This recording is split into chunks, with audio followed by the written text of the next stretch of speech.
Not today. Wow. You have to get up, do what they do. But that was insane. Let's not get ahead of ourselves. Come on! I make go records, baby. I'm liking this. Hello and welcome to another episode of Hawks Recap. My name is Clay. Thank you for tuning in. Blackhawks just completed their 61st game of the season, and they tied. But then they win!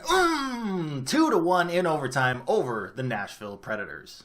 Now, no matter where you fall in the standings, it's always a good feeling to get a victory against a divisional rival, especially against a divisional rival that you have history with in the playoffs. I know it hasn't been too recently, but over the last decade, Hawks and Preds have played each other a number of times. Hawks have thankfully gotten the better of most of those matchups, but tonight still feels good despite the fact that the Hawks really are hanging by a thread right now. They're hanging on to dear life in terms of the playoff race. Now, tonight's victory certainly helped, and not only that, but the Calgary Flames lost tonight, meaning that the Hawks, with their win, gained 2 points in that wild card race, so they are now only 6 points behind the Flames. However, with 21 games to go and 4 or 5 teams still left to kind of jump over, it's still a very tall task ahead of them.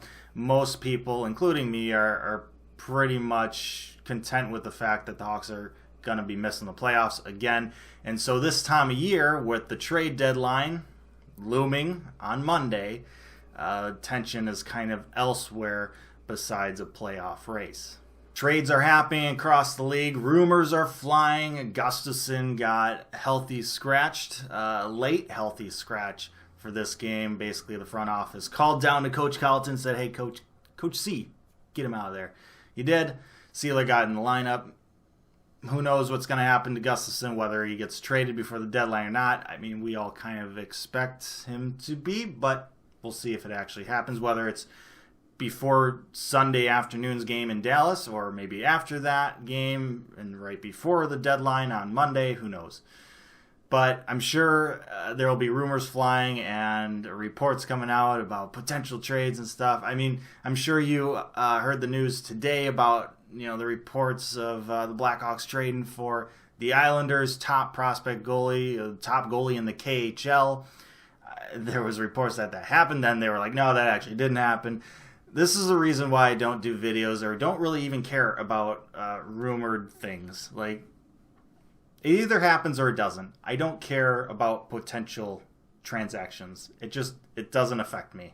Like, I just don't care. So I will make videos once things become official. I'm not going to make videos saying, hey, there's this rumor here, I want clicks. That's not me. So with the trade deadline coming up soon on Monday, and the fact that we're most likely going to be dealing guys like Gustafsson and possibly some other guys, I will most likely be making videos. So stay tuned for those. But for now, nothing has happened, and we're just going to wait until something does. Corey Crawford in net for the Hawks, Pecorine in net for the Preds. Both goaltenders would be absolutely fantastic in this game. This was definitely a goaltender showdown. But a good, strong start in the first period for the Hawks. Nice to have them get back to that tendency after a sluggish first period in their last game.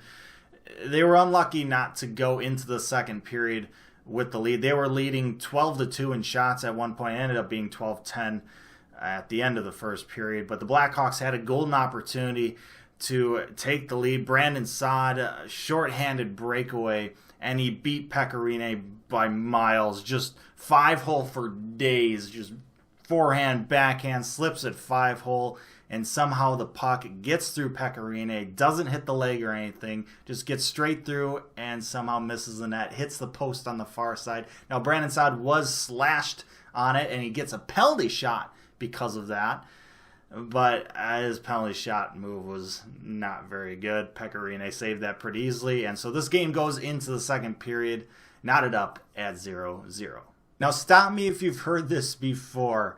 Blackhawks have a great first period followed by an atrocious second. Yeah, pretty much a repeat of many games this year. Predators absolutely dominating the Blackhawks in that second period. They had 20 shots on goal. Crawford had to be fantastic. He was. Blackhawks had to kill off a 5-on-3 penalty at one point. Cuckoo was in the box 3 times in this game. He needs to kind of cut that down. But Hawks found a way to survive.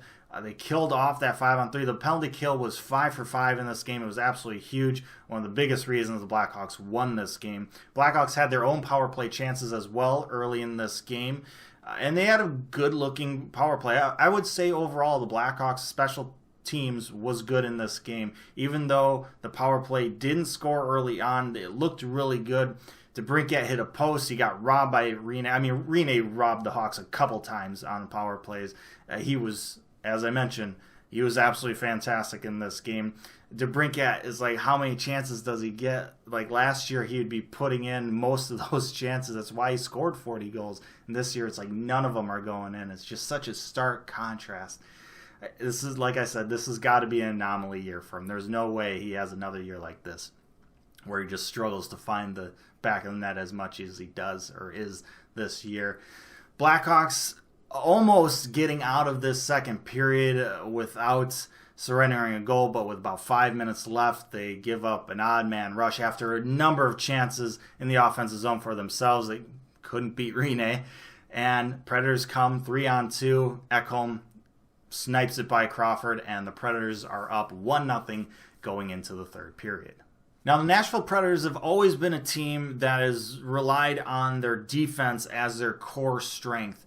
And when they get third period leads, they tend to make it really difficult for opposing teams to get anything going and get back into the game. They kind of just shut it down in the third period, kind of play a bit of a trap, if you will. And that was pretty much the story of the early part of this third period. The Hawks really couldn't get a whole lot going, but then the Predators made a couple mistakes, took some penalties, and the Hawks went on the power play. Now, unfortunately, we haven't really been able to say this a whole lot as of late, or really at all this season. But we get to say it tonight. Blackhawks convert on their power play. As I mentioned before, power play looked much better in this game. I don't know if it was because of the video session they had instead of a on-ice practice yesterday, but whatever they said or did or whatever, it worked. It seemingly worked. Now, it probably also helped that the Predators don't really have a good penalty kill, but we're going to ignore that. Patrick Kane with the puck. He throws it towards the net. It redirects off to DeBrincat and goes into the net. Some good puck luck finally for Alex DeBrincat, and he scores the game-tying goal in the third period. Midway through, this game is tied 1-1. Both teams kind of trade chances late in that third period, but both goaltenders up to the task. Seriously, I don't know how a couple of those shots didn't go in for the Blackhawks. It just seemingly was just right on the goal line and just didn't go in. But nonetheless, we're tied at the end of regulation, so we go into the 3-on-3 overtime period. The 3-on-3 overtime period was a bit of a methodical one. Both teams kind of traded long stints of possession. Blackhawks had it for a while. Then the Predators had the puck for a while. Then the Blackhawks had the puck for a little bit. Then the Predators had the puck for a little bit.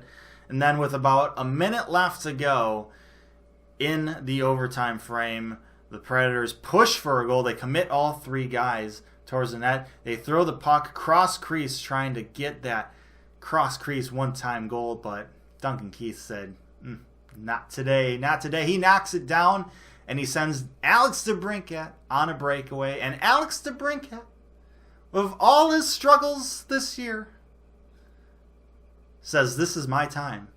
He puts it top shelf over Pecorine, peanut butter.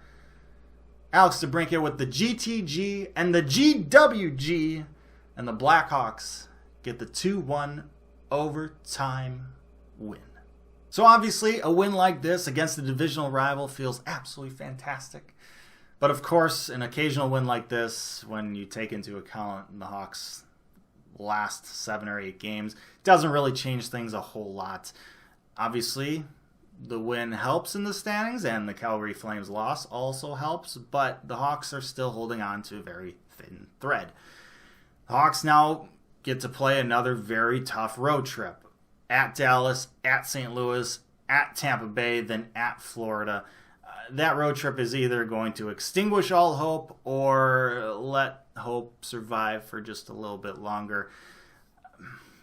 We'll see what happens. 21 games left. My suggestion is just try to enjoy it. Try to enjoy hockey, because before you know it, the offseason is going to be here, and we're going to be wishing that hockey was back. So just enjoy it. We got the trade deadline Monday. Once again, I will make a video once something actually happens, so stay tuned for that. It's either going to be fire Bowman or Bowman's the greatest. There's no in between. There really isn't, but we'll see what happens.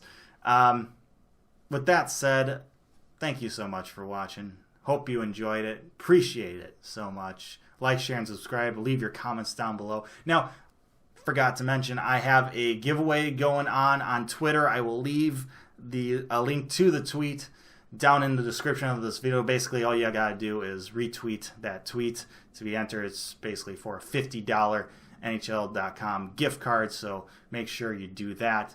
But with that said, stay safe, make good decisions, and I'll see you next time.